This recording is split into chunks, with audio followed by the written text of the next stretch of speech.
You are listening to The Overwhelmed Brain. If you haven't heard, the SAFE system for social anxiety is right around the corner. If you pre-order by March 15th, 2019, you'll receive 30% off. After that, it goes to full price. Check out the SAFE system at quietbegins.com. Life presents the toughest challenges. Every day you are faced with decisions that test your ability to express who you really want to be in this world. We're told to keep saying affirmations and keep thinking positively, but what do you do when that stuff doesn't work?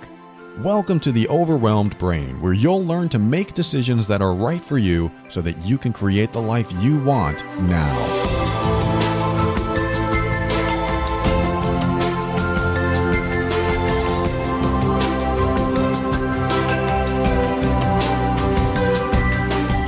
Hello and welcome to The Overwhelmed Brain. My name is Paul Coliani. I am your host. Everything I talk about on the show is my personal opinion and is meant for informational and educational purposes only. Always consult a medical or psychological professional before making any changes that could affect your physical or mental health. I want to welcome you, and I'm going to start the show a little differently this time with a concept that most of you probably understand at different levels. And that concept is people are not an extension of you. My girlfriend is not an extension of me. Your son, your daughter, your sister, your brother, your partner, your friend is not an extension of you. This kind of comes from the narcissistic world, where narcissists will have a partner in their life and they treat that partner as if they are an extension of them.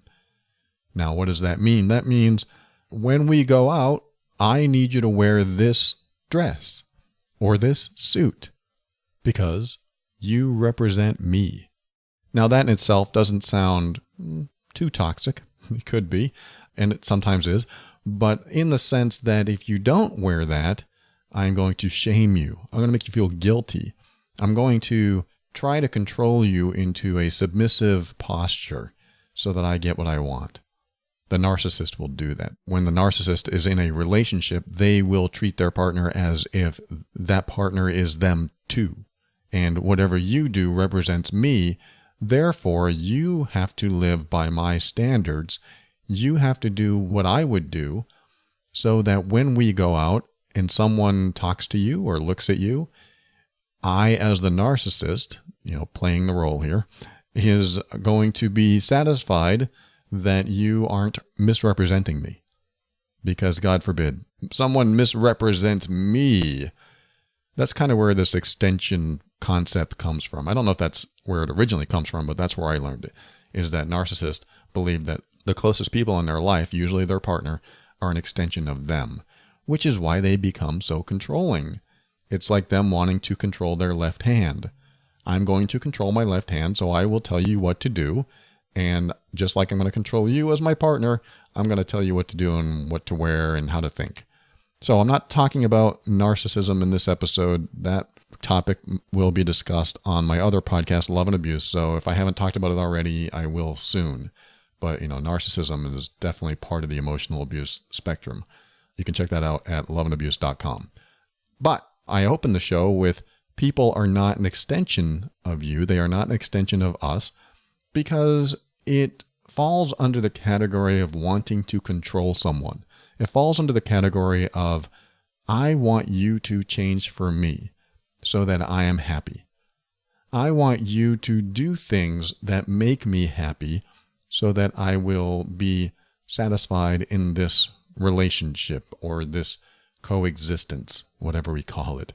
And if you don't do it, I will make you feel bad. Yes, it's still riding along the emotional abuse spectrum, but a lot of us do this without necessarily being abusive, being toxic. We do it in small ways. We do it in ways that affect someone else's life to the point that they start showing up as not them. And they start conforming to what we want.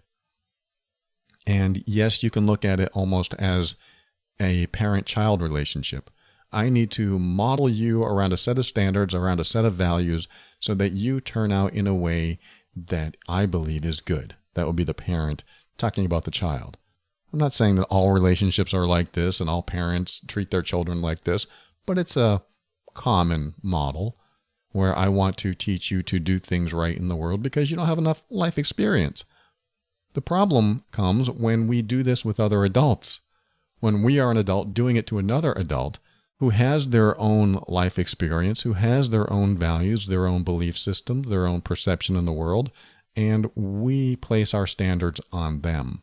We place our beliefs, our values on them. And in a relationship, this can be very destructive. This can be a way to disintegrate the relationship over time, because what will happen is the controlled person, the one who feels like they need to conform, will do so in small ways with high resistance, with reluctance.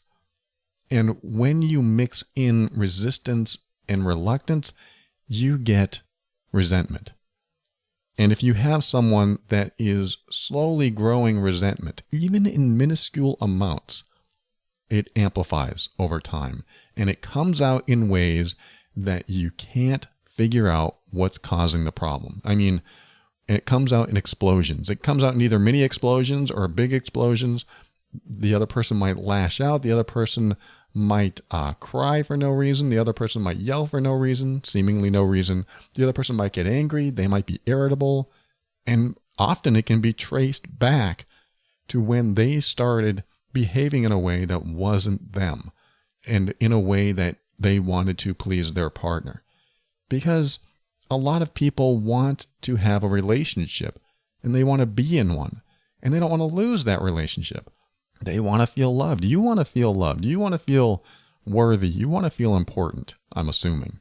Most people do. And because you want to feel that way, you want to be with someone that makes you feel that way. You want to be with someone that reinforces that in you. You want to be with someone that makes you feel special. And sometimes when you're not feeling special, you'll alter your behavior so that they can make you feel special. And when that happens, you lose a little piece of you. You lose a little piece of yourself. It doesn't mean you're disappearing. It doesn't mean it's still not there. It just means now you're playing the role that you believe you need to play so someone else will find you special. I hope you're reading between the lines here because I don't think I have to spell out what happens. You know what happens is that you eventually give in more and more, and your resentment grows more and more so that you will comply with someone else's standards or values or beliefs. And as you do this to yourself, you might point the finger and say, they're doing this to me, they're treating me wrong.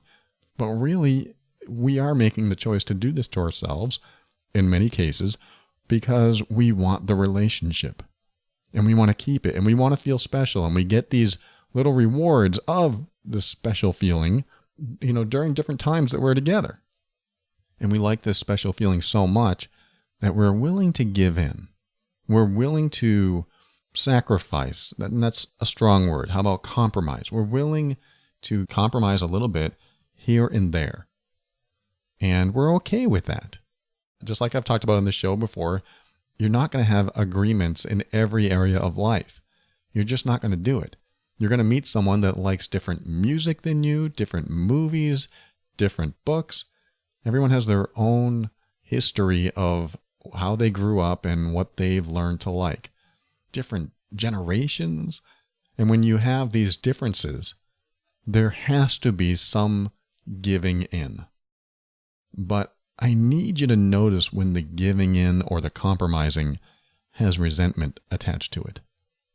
Like my girlfriend, she could listen to most country music. I could listen to least country music. Not that country music is bad. It's just something, well, let's put it this way. I don't know if I've ever said this on the air. My stepfather, when he got into alcoholic rages, and I could hear him screaming and throwing stuff and smashing glasses downstairs from my bedroom when I was a young kid or a teenager.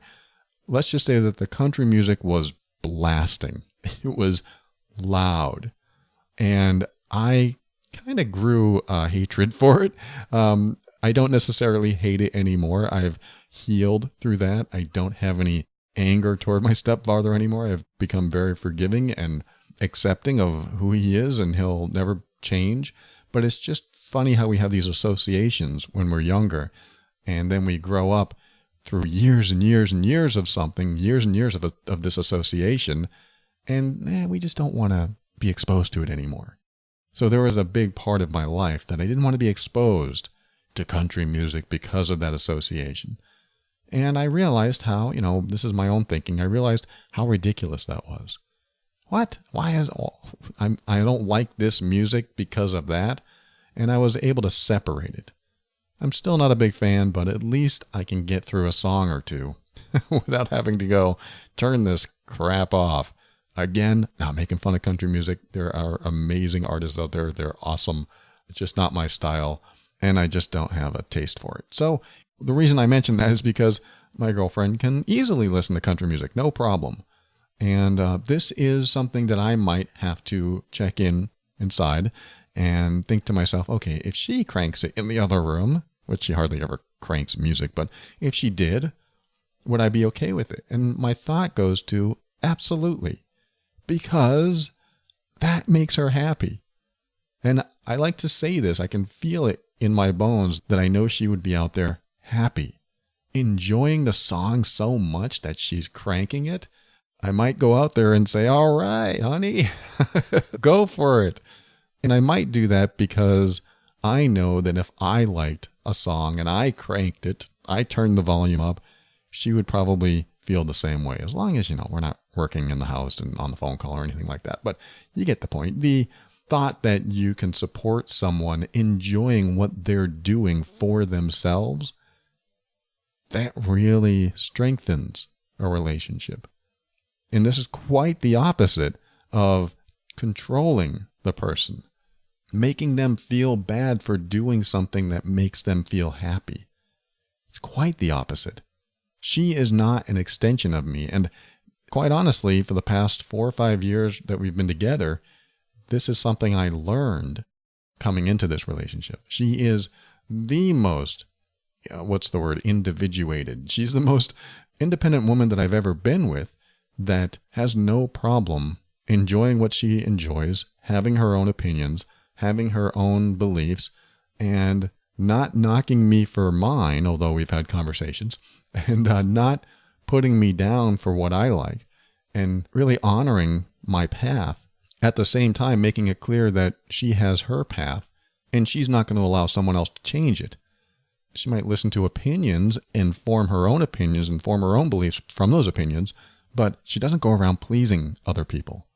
Oh, that's going to make that person happy, so I'll show up that way. It's not that she's belligerently herself. It's not that she just shows up, and if somebody doesn't like her behavior, she won't modify it a bit. But, when you're empathetic, when you're kind and you're compassionate and you care about other people, you're usually not going to show up in that way anyway. But my point is, she's the first person I've met that was truly an individual in a relationship, instead of I'm all about you. That's mind-blowing to me. It's the first relationship I've ever been in where it's not all about me. And it took me some time to adjust to that. I was talking about narcissism at first. There were narcissistic behaviors that I was doing. There were components of narcissism that I absolutely relate to, that I absolutely can look back and say, oh, I did that. And a lot of us will relate to that. I did that. She felt like my property. She felt like an extension of me. And this is the relationship that I learned, and somewhat in my marriage too before this, but this is the relationship that I learned the most about someone being their own person, doing their own thing, having their own likes, and not having to conform to me or change themselves for me so that they became a little bit closer to what I liked. Again, there were compromises made. She doesn't do everything that she used to do in other relationships, I'm sure, but the compromises made didn't have attached resentments. And that's the most important part. When you make compromises in your relationship, so that you could get along better, so that there is more time together that's not stressful and not about something that you can't agree on. Those little compromises, as long as there's no resentments attached, tend to make the relationship happier overall. If the relationship is happy, you're happy and they're happy. And when the relationship is unhappy, you can usually attribute it to some small resentments that kept building. And those resentments really start to stand out in other ways, and you don't know where they come from eventually, because you made them a long time ago. You started making these small compromises, these small sacrifices with attached resentments, and then one day it comes out in some angry moment. And you can't figure out why you're so angry about it, or they can't figure out why they had a reaction to it. And you might be able to pinpoint it to a small compromise, a small resentment that happened 5 years ago or something. And that's a good exercise to do, is when you have some sort of emotional trigger, is to ask yourself, what compromise or sacrifice did I make that might be associated, that might be related to this emotional reaction taking place right now inside of me? Any small or big sacrifice that I might have attached a resentment to. If you can't figure that out, just write down what you resent today.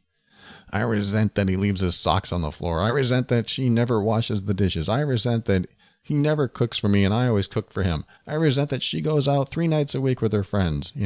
These may or may not be actual problems for a relationship, but they might be a problem for you.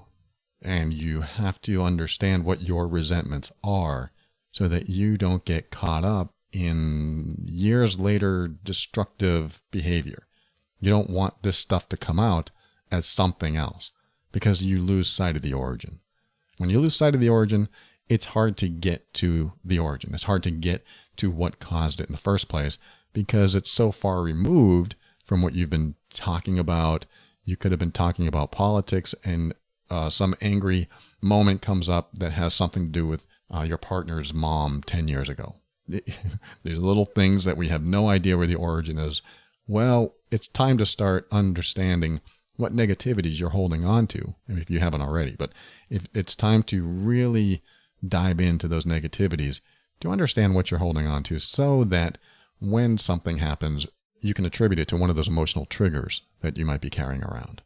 So when we come back, I'm going to read you a portion of an email and give you a few more examples about how we might control people, make them feel bad, make them feel like they can't do anything right, or in order to be loved, they have to conform to our standards. And of course, when we feel like we have to conform to someone else's standards, we don't necessarily open ourselves up to be loving, to be kind, to be caring. We instead deviate from who we really are and who we really want to be to accommodate someone else. And often there's resentment attached to that. We'll be right back.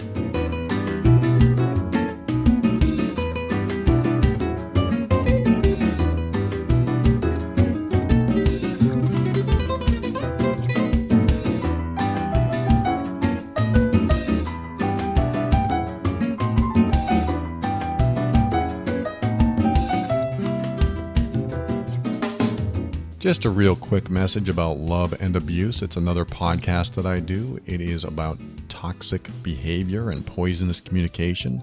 This can happen in almost any relationship, not just romantic. It's all about learning what unhealthy communication and behavior is so that you know what to do and you can label it. And once you know what's happening, you can do something about it or not. It's your choice. But I want to give you that choice. I want to make sure you have choices and that none of this behavior goes under your radar, because you need to know some of the stuff that goes on out there.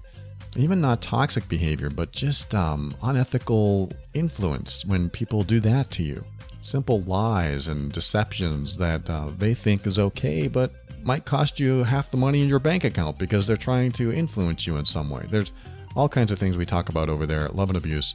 It is based on the MEAN workbook for emotional abuse and manipulation. So if you haven't heard about that, head over to loveandabuse.com. But whether you have the workbook or not, check out the podcast. It's in full force in iTunes, and it's going to be appearing in other podcast players soon. And I'm getting a lot of good feedback on it already. So I appreciate those who have left reviews and are subscribing to the show, because I try to publish as many episodes as I can. They're really short bursts episodes, like 10, 15, 20 minutes long. And it's already getting popular really fast, which is great, because I think this information is important to have out there so that you don't get bamboozled, you don't get conned. You got to watch out for that emotional con game. Love and Abuse Podcast, also loveandabuse.com.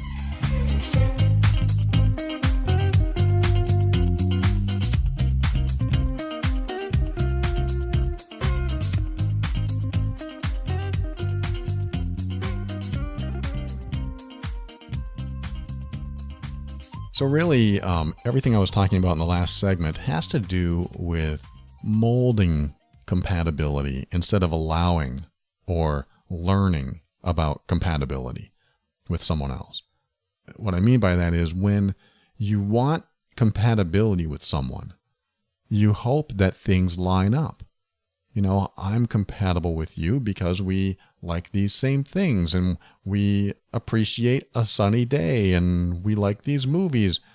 You know, I want to be compatible with my girlfriend in many ways. Hey, we both like music. We both play musical instruments. We both have a somewhat compatible spiritual side. We both have the same taste in friends, and we both are honest with each other. There's a lot of compatibility there that I didn't have to force. And that's what I mean by molding compatibility, is that sometimes you're in a relationship where you feel like you have to conform, or they have to conform, in order to create more compatibility. It's that compromising compatibility. I'm going to compromise a bit to be more compatible with you. Again, that's okay as long as there's no resentment attached to it. I'm going to compromise a little bit to be more compatible so that the relationship is happier. When the relationship is happier, I'm happier and you're happier. But if my compromising has attached resentments, then it's not a happy relationship. It's a slowly disintegrating relationship because we start to close off from each other, or at least one of us closes off more than the other. And that closing off is like damming the stream.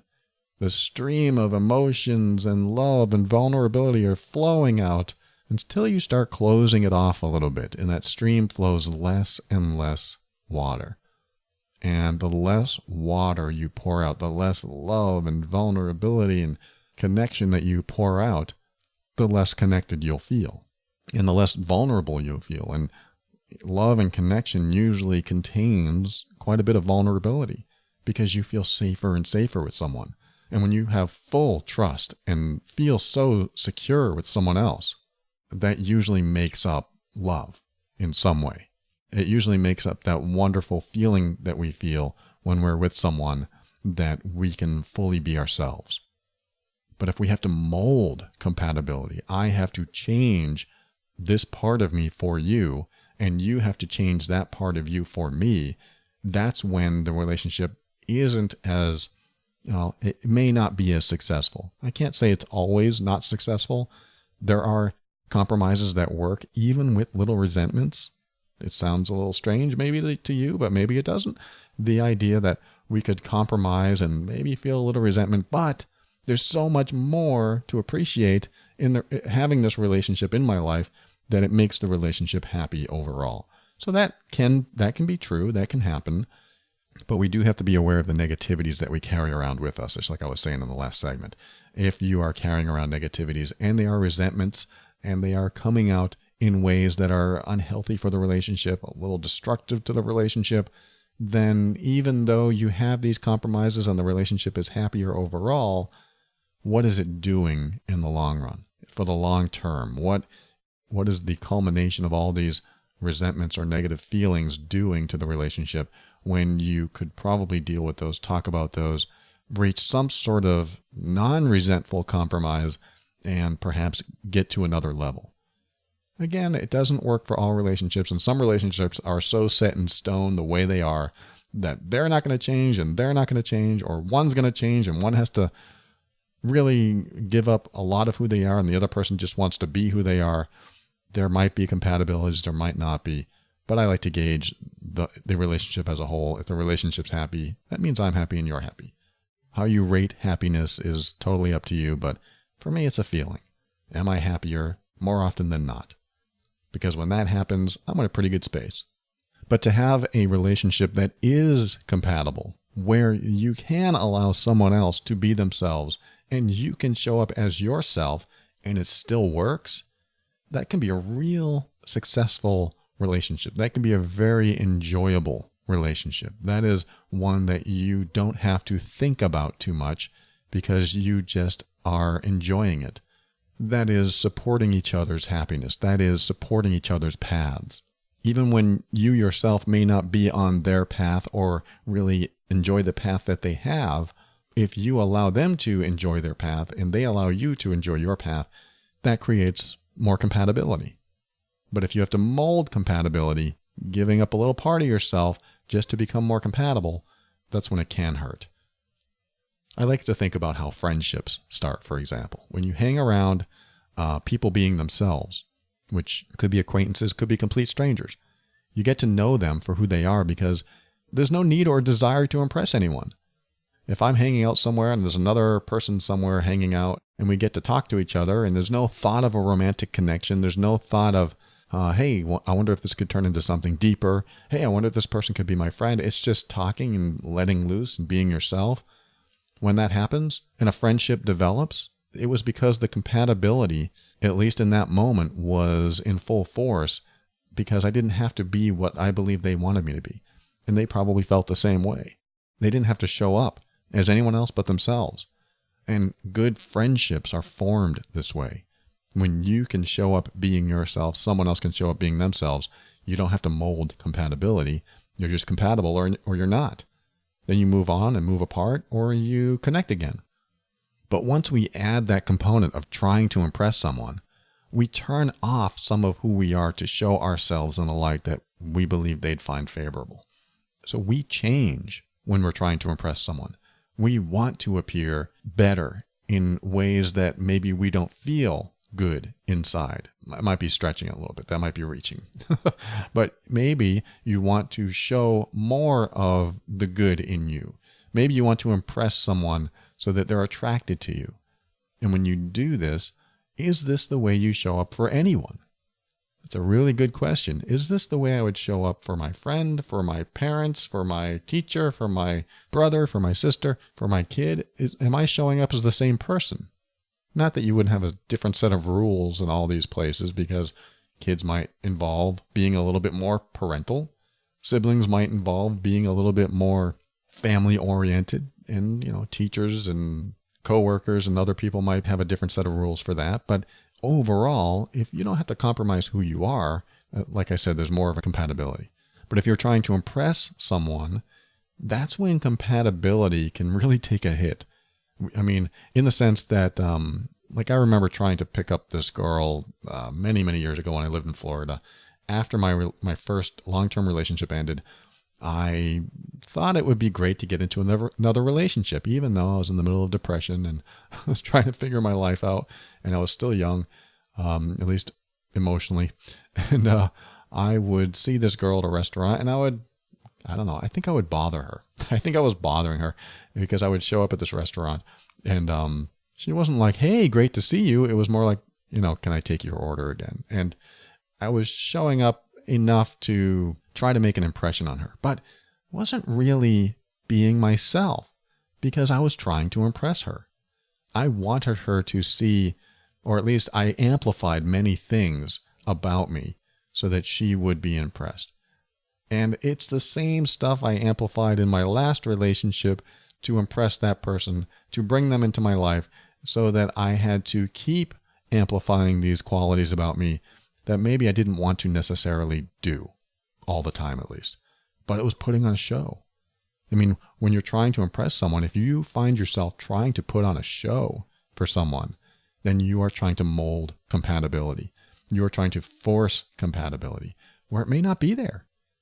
I mean, this is what we do to ourselves. We force something that may not be there just so we can get something that we desire. And I desired a relationship, so I showed up as someone that was me, but wasn't. I wasn't completely honest. I didn't necessarily tell her the truth of what I was doing or how I felt. I mean, You don't give away the farm in the beginning, I know that, but looking back, I was in the middle of depression and I was acting like I had it all together. And I'm not saying that I should have just said, I'm so depressed and I want to share it with you, a complete stranger, but I was pretending that everything was great. And when you get into a relationship with me, I'm not going to be this depressed guy. But that wasn't true. And I'm not putting people in depression in some sort of category here. I'm saying no matter what's going on in your life, if you turn on the charm and you try to impress and you're forcing compatibility, what'll happen is you'll get into a relationship that later on reveals itself that it wasn't really meant to be. And if we had gotten into a relationship, I have a feeling, a strong feeling, that I would have revealed myself to be someone else than I was at that time. And so I eventually, just to finish the story, I eventually did ask her out to go somewhere. And she said no, or she had a boyfriend or something like that. And so I let it go and everything was okay. And I had to reconnect with myself. And at that time, I was looking for someone else to complete me. And of course, that's not what I recommend because, you kind of have to bring the best version of yourself into a relationship to share a connection, to share experiences so that you're not bringing all this deficit into the relationship that someone else needs to fill. And then they become the source of your happiness and the source of your energy. I try to avoid that. I try to teach that so other people can avoid it. But anyway, back to compatibility. I definitely wasn't compatible with her because it wasn't easy. It wasn't easy connecting with her. I didn't talk about my life in a way that allowed her to see the full version of me. So there was no way she could have known me. She only knew what I was trying to impress upon her. And that is what I mean by forcing or molding compatibility. And once we add that component of trying to impress someone, we turn off some of who we are to show ourselves in a light that we believe they'd find favorable. So my point with that is, trying to impress someone, sometimes we turn off who we are to show ourselves in a light that we believe they'd find favorable. And if you find yourself turning off a part of you so that someone else will find you favorable, so that you'll feel good and you think you're creating a happy relationship, you got to remember that part that's turned off, that part that they don't know about you yet, if you don't turn it back on really soon and they don't see these parts of you, it comes out in different ways. It comes out in sometimes surprising ways or devastating ways. What? You do that? I didn't know that. What? You're like that? What? You have that belief? I like to get all that stuff out up front. That's why I prefer slow relationship buildup. So you get to know the person systematically and you learn over time what they've told you that they think that you want to hear and what they told you that's actually authentically them. Very, very helpful, in my opinion, to start a relationship like that and learn about the person you're seeing in a way that helps you assess compatibility and longevity. But anyway, I mentioned an email that I was going to read, or at least a portion of it. It's from someone who gave up a lot to be with her man. I don't know if it's a husband or a boyfriend, but she moved. She lost some of her friends when she moved. She's changed her life quite a bit. And he was doing things that she didn't agree with. He was still talking to his ex. He was having some sort of friendship with her and some other friends. And that makes her uncomfortable because his ex is kind of everywhere. She didn't mention that she feels that he might cheat on her or anything like that. She was just telling me that she doesn't want him really communicating too much, or at least as much as he does with this other girl. And it took him a long time to let this other girl go. They were living together for a while, and he just wouldn't let her go. He would always talk to her and probably felt bad for breaking up with her. I don't know. Or they were just really good friends and they kept staying friends. It's all fine. But the reason I bring her email up is because I want us to look at something like this in a way where we see someone doing something that we don't like and we want them to change, because if they change, that'll prove to us that they love us. Because that's what goes through some people's minds, is that if they do this, if they stop talking to that person, then it proves to me that they love me and that there's no danger to consider over there. And if they do it willingly and they even say, oh, look, I don't want anything to come between us, I will definitely stop talking to her because I value our relationship more, that would be wonderful. And that does happen, and it would be great if it happened more, if there's no attached resentments, of course.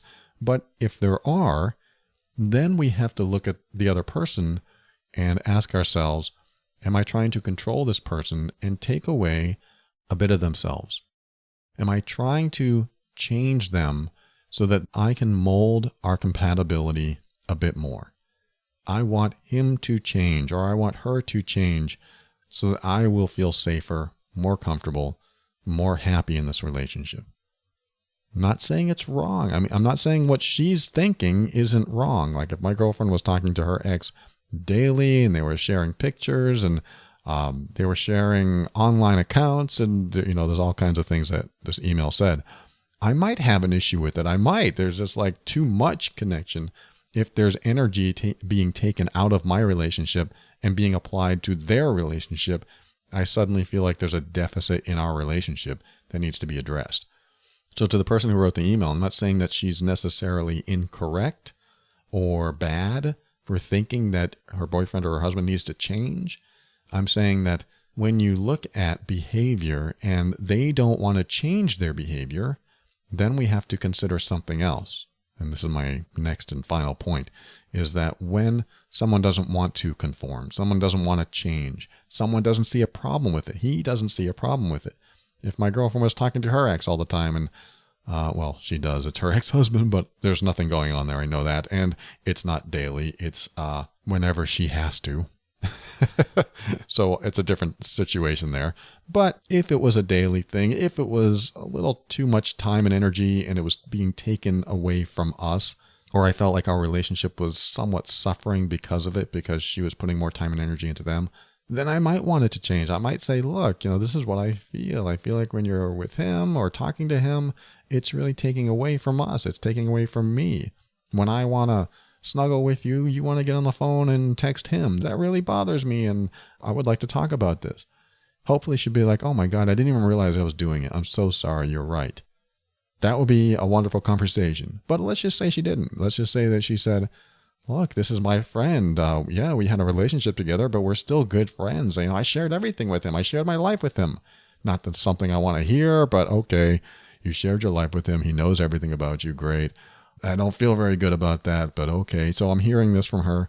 And she said, no, I'm not going to change. This is who I am. This is my friend, and I'm not going to change. At this point, I can either get grumpy about it, which I probably would. I can get grumpy about it. And I could also try to change her. I could also try to control her. I could also tell her what I want her to do. And she may do it. I may say, look, I can't be in this relationship if you're talking to him, so you need to stop talking to him. I could say that. And she may go, oh, I don't want to lose the relationship. Okay, I'll stop talking to him. Attach that little resentment there. And now she's not talking to him anymore. But our relationship isn't really all it could be. Why not? Because I just took a piece of her away. I just disconnected her from something that fulfills her in some way. Again, I'm not saying it's right. I'm not saying it's good. I'm saying that I had a problem with it. In this example, I had a problem with it, and I didn't want it to be, and I chose to control her and say, you need to stop. And because she wants the relationship that we have, and she wants happiness with me, she chose to take a little piece of herself out, to diminish that or make it disappear.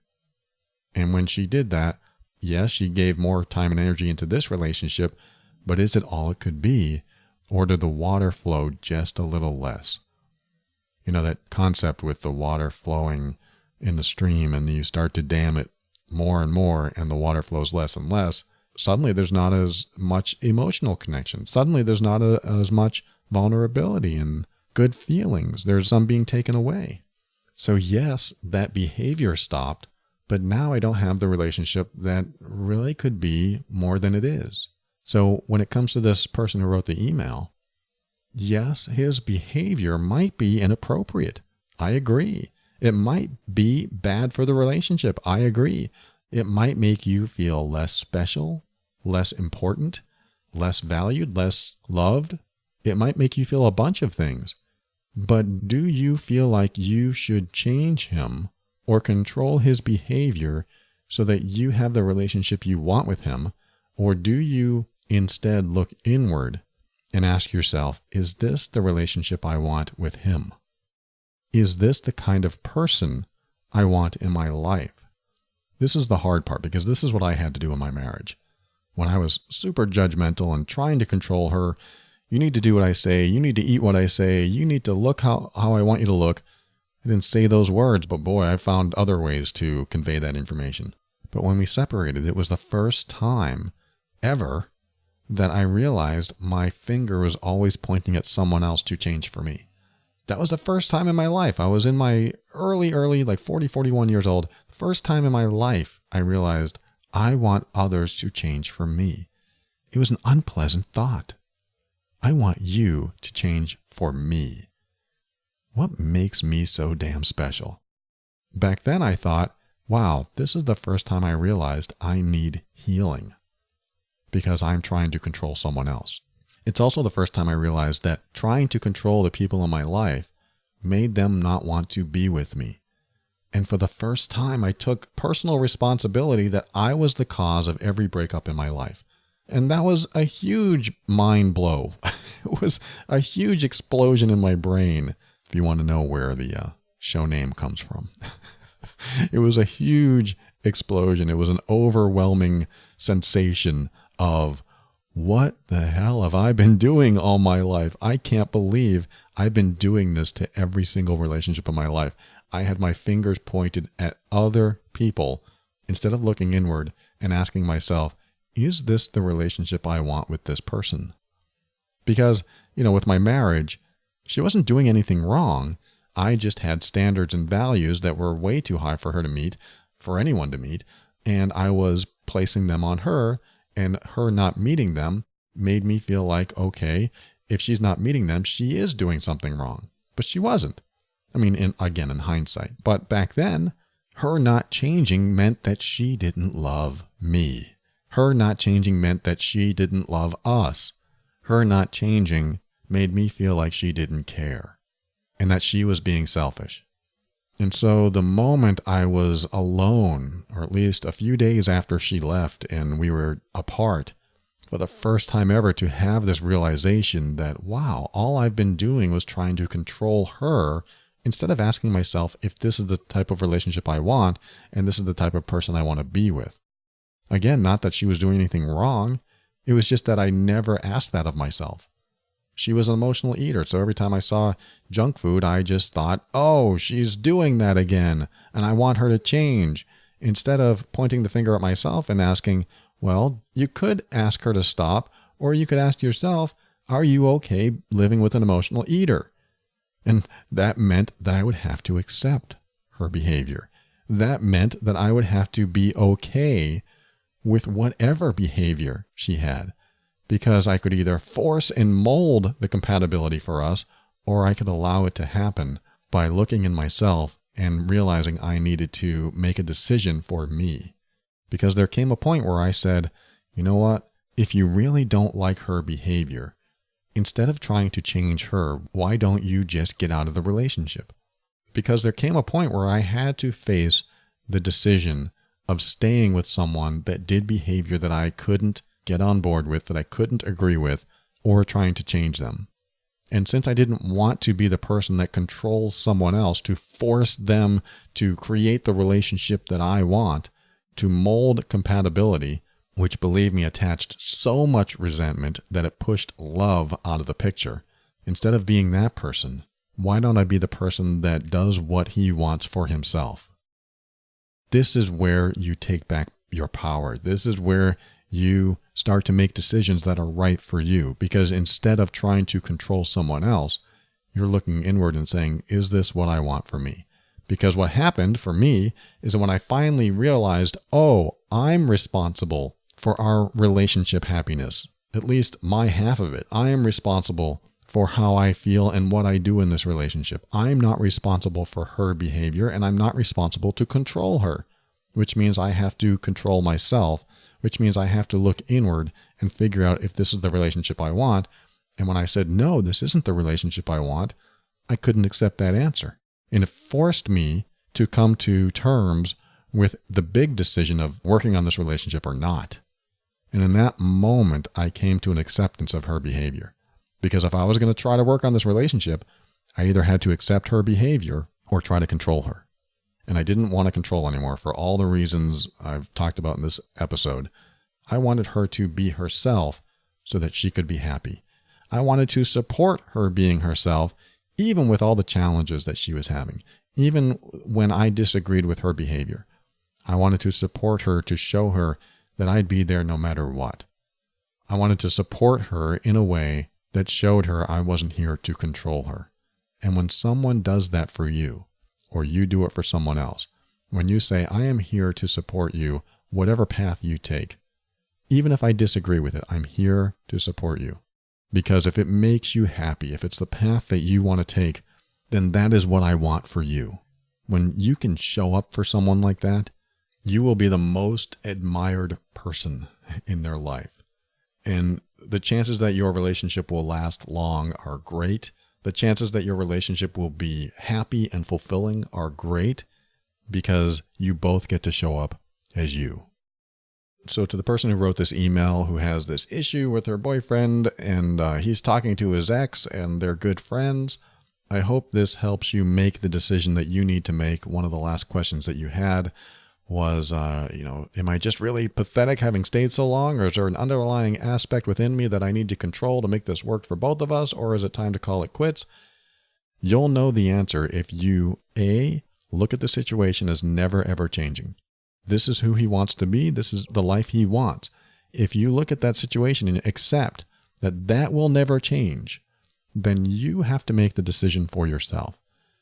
And, the question I might get is, well, Paul, what if it does change? What if he does change his mind? I'm going to assume because you've had that talk, because he may be not communicating with her as much as he used to, that there might be attached resentments. And if he makes you feel bad, which I didn't read it, but you intimated in your letter that he still makes you feel bad. He tells his friends, oh, my girlfriend doesn't want to go, so I can't go. These are little ways, sort of emotionally abusive ways to make you feel bad about yourself and make you feel bad for the decisions that you've made. But you can tell there's resentment in him. And as long as that's there, the relationship can't be as much as it could be. It can't be as satisfying. It can't be as happy and fulfilling as it could be because he's dammed off some of that flowing emotion. He's disconnected a little bit. He's not going to be as fully open and loving and vulnerable with you because he had to squelch a part of him. He turned off a little part of himself. So I'm not saying his behavior is good or bad. I'm saying that when you have to take responsibility for what happens next, which is asking yourself, do I want to be with someone who does this behavior? And if it never changes, will I be okay with it? If your answer is no, then you have to decide what to do next for you. And, what could happen is that you say that, and he realizes that he really loves you and doesn't want to lose you, and he realizes his priorities, and then he comes to a place of, I've been spending way too much time with this person. You're absolutely right. I can't believe I didn't see it before. If he comes to that and he's able to have no resentment about closing that off or toning that down, his friendship over there, then maybe this is exactly what needed to happen because you finally did what you needed to do for you. And if he really wants you in his life, he might make those changes. As long as there's no attached resentments, you're good. But if there are, if he says, oh, I don't want to lose the relationship, I don't want to lose you, I'll tell you what, I'll do this, and we won't talk anymore, and I'll block her from my phone. I mean, you can hear it in my voice when I'm just role-playing this, that he's not happy about it, but he'll do it. When you have someone like that, you don't want that in the relationship because that's what's brought into the relationship. So you have to really look at things carefully. If he's like, no, I definitely don't want to talk to her anymore because it's ruining this relationship that I love so much. I want you. I want to spend more time with you. I want to put all my energy into you, not this other person that she was a part of my life. And maybe we'll talk every now and then, but certainly not at the level that we've been doing. You're so much more important to me and you make me happy. You fulfill me. You complete me, whatever he says. If there's all of this energy going back toward you and you don't feel that resentment, then maybe you got something there. But that may never happen if you never decide to do what you need to do for you. Why? Because he's probably going to feel like you're controlling him. You're controlling who I see, who I talk to. I don't like it, so I'll give you some love, but not my whole self. I'll give you some of me. Then if you are able to control him or make him sacrifice time with someone that he wants to spend time with, he still may not be completely there for you. There will still be a part of him turned off. And if you don't get the whole person, then what are you getting? And what is that doing to the relationship? So that's my answer to the person who wrote the email. Thank you so much for doing that.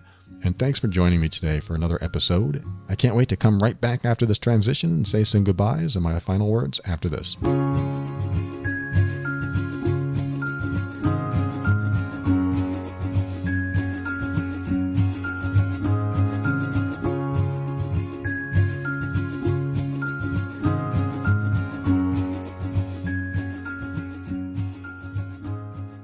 Thank you for listening to another episode of The Overwhelmed Brain. I want to remind you to head over to loveandabuse.com if you're interested in learning more about toxic communication and behavior. Over there, you'll find the Love and Abuse podcast, which is also in iTunes, and the Mean Workbook. The Mean Workbook is an assessment and healing guide for difficult relationships. And boy, I think we have all experienced one of those. And if you're trying to get rid of social anxiety, now is the time to purchase the Safe System for Social Anxiety at 30% off before the price goes up on March 15th, 2019. It's going to be a powerful system to help you overcome that old anxiety and start living life again without the same old fears that keep you back. We have anxiety coaches, meditation coaches, and all kinds of people that have contributed to this product. There's an anxiety coach for both adults and children named Tasha McLaren. And she's at tashamclaren.com if you want to check her site out. And she can help you with panic attacks, anxiety, OCD, depression, all kinds of stuff. And she's also part of the Safe System as well. I can't wait to get it out there into the world. So check out one of the experts in the Safe System at tashamclaren.com. You can also find a link to her site at quietbegins.com in case you can't spell that. And I want to thank the Patreon members for supporting the show at patron.theoverwhelmedbrain.com. They are the financial contributors to the program and are helping to keep the show on the air and keep it going. Without their support, this would be a different show. It might not be a show at all. So I want to thank you, Patreon members. If you want to be a member of the Patreon program and show your support, and also get a bunch of free episodes and free workbooks and worksheets, including the Overwhelmed Brain book in PDF format, head over to patron.theoverwhelmedbrain.com. I appreciate you. Anyone that supports the show, either through the Patreon program or the Amazon link on the website at theoverwhelmedbrain.com or the donation link, I appreciate all of you. Thank you so much. And finally, I'd like to thank Kevin MacLeod of Incompetech.com for some of the music transitions in The Overwhelmed Brain. And on a final note, the idea that someone is an extension of you, that's a great philosophy to carry around, just to keep in mind how we show up in people's lives. Do I want to control this person because I believe that they need to represent me in a way that I find acceptable? That might be a question to ask yourself. Or is this person doing something that I find unacceptable and that I need to change their behavior? Because if they don't, then it's a violation of my boundaries, my values, my beliefs, my perceptions.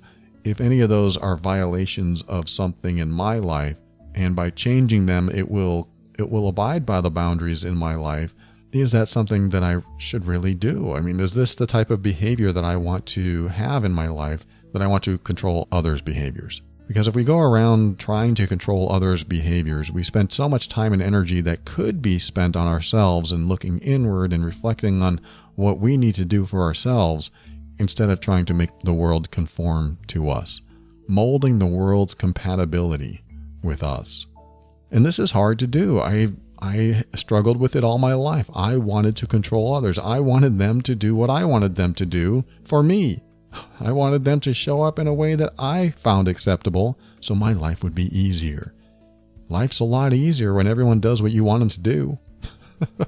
But resentment builds and people dislike you and people disappear from your life and you wonder where they're going. If they'd only just conformed to my way, then everything would be great. Not saying this is you. I am definitely pointing the finger at myself throughout my life, and having come to this place where I've let that go and found that happiness for me in all my relationships now arrives so much easier because I don't spend any time trying to change anyone else. Just like this show, I just provide information and you can choose to change or not. And I think it's important to look at things in context as well. What would happen if you changed behavior in a certain context? Does it improve your life or make it worse? There might be a reason that you have to control someone's behavior because without your control, they're out of control. I can't necessarily cite any specific examples right now, but maybe, someone who has a mental disability of some sort needs controlling of their behavior. And if you don't do it, they lose control. They hurt people. They hurt themselves. I absolutely understand that there's a context for everything. This is why you pick and choose what works for you. And if the message that you're hearing doesn't resonate, don't use it. But if you find yourself trying to control perfectly capable people that can live their own life, that can show up in the world and survive and thrive fine, then maybe you're spending way too much energy on other people when you should be looking at what's going on inside of you. Or maybe you've gotten this far and you don't resonate with any of this. And if that's the case, well, I'm surprised you're still here at the end of the episode. You made it this far. But if you do resonate, let me just say this. Keep an open mind so that you can step into your power. We lose that power when we try to control others. We lose connection. We lose love when we're trying to change someone for us. It can happen. Again, it's all within certain contexts, but keeping your power helps you be firm in your decisions and actions so that you can create the life you want. Always take steps to grow and evolve. You are powerful beyond measure. And above all, and this is something that I absolutely know to be true about you, you are amazing.